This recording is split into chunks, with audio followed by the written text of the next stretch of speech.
And here we go with our first question that Deeps is asking us. Can you suggest something for someone going through a heartbreak?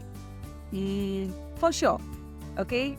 As a person who has gone through it myself, and I'm sure every person here who's watching this has gone through at least once a heartbreak. Not necessarily like a heartbreak of getting, breakup from a relationship, but otherwise, like heartbreak is a heartbreak.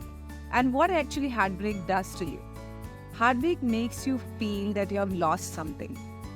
Whether it's a person, whether it's an opportunity, or whether it's something that you do, really, really like. Anything, right? And whenever you lose something, what happens why is it called as heartbreak? It's very simple. At the heart level, there is heart chakra, and heart chakra in Sanskrit is called as anahat chakra. Anahat means unstuck. So the whole journey of human evolution comes from the anahat, getting unstuck. Now, getting unstuck is basically going through a strike. And when you go through a strike, and the strike might come from any person, anything that you lost, or any opportunity that you did not get, or any injustice, or any rejection that you went, right? Now, whenever you go through this strike, you feel the pain within yourself and when the pain hits you, it's actually carries forward with a grief. Now, grief is nothing else but a unloved, unexpressed love. So if at all you're not able to express your love to somebody, that's where you start feeling the grief and that loss. Now, your mind comes up with variety of possibilities that tells you that I wish if I would have continued with this person, because when you get into a relationship, I'm assuming this is about relationships, I'm going to talk about relationship. When you get into a relationship, what happens is you start, painting the future. You feel that this is it, like I'm going to settle with this person, I'm going to live with this person, I'm going to create my entire life with this person, maybe build my house and have great life, travel across the world, if at all get married, or maybe have children, and all of those things that you desire in your future. Now this person is a part of that future. And most often when you go through a rejection or a breakup, what happens is in your mind's eye, that future starts collapsing. And when the future starts collapsing, you feel it's a dead end, and that's very painful. So a part of you is grieving for the unlived future, and a part of you is, grieving for what could have happened if you were with this person. A part of you is grieving for losing that important person whom you felt or you feel without that person, your life will be incomplete.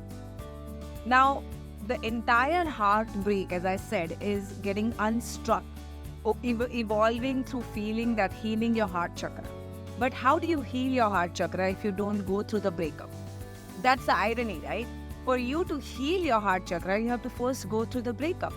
And that's why we go through multiple such opportunities in our life where we lose somebody, something, or what we hold dear to us.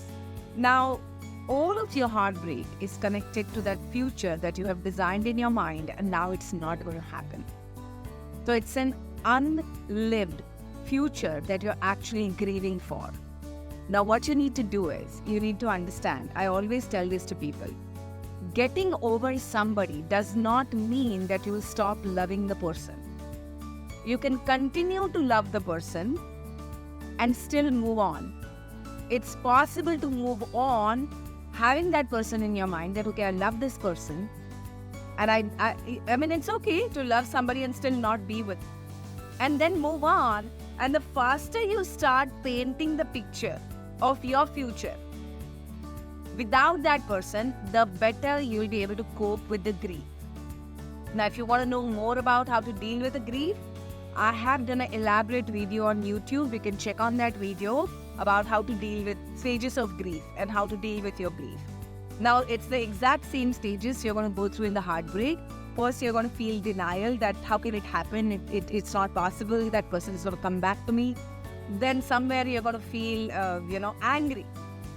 Then somewhere in your mind, you're going to start feeling depressed about not having that person in your life. Then somewhere you're going to retaliate. Like, and depression and anger can go up and down. Like first depression can come and then anger can come. And after getting angry, then the next stage comes is of, bargaining. Like you start bargaining with that person, you start bargaining with God, you start praying to the God, please this person, let that person come back in my life. Or, you start bargaining with that person, I'm ready to do everything you tell me, but please take me back and stuff like that. And when that also doesn't happen, then the last stage comes is on acceptance.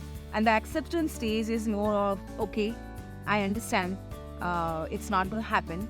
And somewhere deep down, then you start accepting while you're building that future in your mind that, okay, I'm building the future without this person. And it's possible to live without this person. And it's also possible to be happy without this person. And then you're more open and accepting to start attracting more and more opportunities, more people, and more love in your life. And that's how you move on. So that's the whole psychology and biology of your breakup. So it's a stage. Don't be hard on yourself. Don't dive. Definitely, I would suggest you one thing not to do is dive from one breakup to dive into another relationship. That's the biggest mistake one can make. It's like a bounce back relationship. That's not something that is healthy for you in the long run. And most likely, you will repeat the same pattern in that relationship. And when you repeat certain patterns, it becomes permanent in your space. And it eventually in the long term, it starts eroding your confidence, it starts eroding your self-esteem, it starts eroding your self-worth and self-value. So you want to, every time you go through something like that, first know that it's a part and parcel of growing up and it's a part and parcel of life. The heart chakra is given to you for you to feel unstruck. And for you to feel unstruck, you have to be first struck.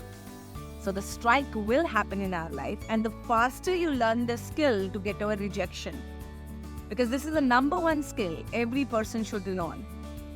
Rejection is inevitable. It's up to you whether you accept the rejection and move on and say, okay, it's inevitable, it's going to happen. That person has not rejected me, but that person has rejected probably a habit, a behavior, or a trait of me. So the person has not fully rejected the person that I am. And the faster you learn this, whether it's in your working relationship, whether it's in your business, whether it's in your personal life, that rejection is a part of life, and through the rejection that you evolve to the next stage, you take the feedback that comes from that rejection and you realize that, okay, this is the behavior that may have caused me this friendship or this relationship or this job or this opportunity. Now, I need to take that feedback about that aspect and I need to work on that aspect so that I can next time do not behave in the same manner. Okay, so this is your psychology and this is your biology of break. So I hope it helped you. Could you please give a lot of love to Dips right now who asked us this question? Can you send a lot of love right now?